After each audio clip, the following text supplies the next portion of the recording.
আমতলী একসময় এই নদীবন্দর ছিল প্রাণচঞ্চল। লঞ্চের হুইসেলে ঘুম ভাঙত আমতলীবাসীর।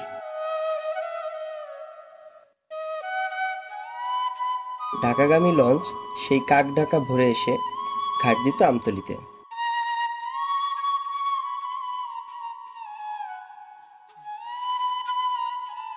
নদী ছিল রাস্তা, লঞ্চ ছিল বাহন, আর যাত্রী ছিল জীবনের গল্পের এক একটা পৃষ্ঠা।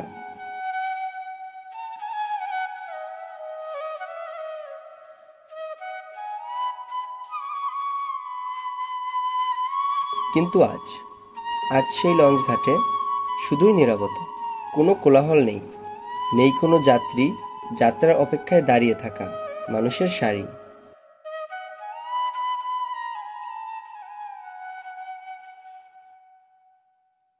পুরনো সেই কাঠের এবং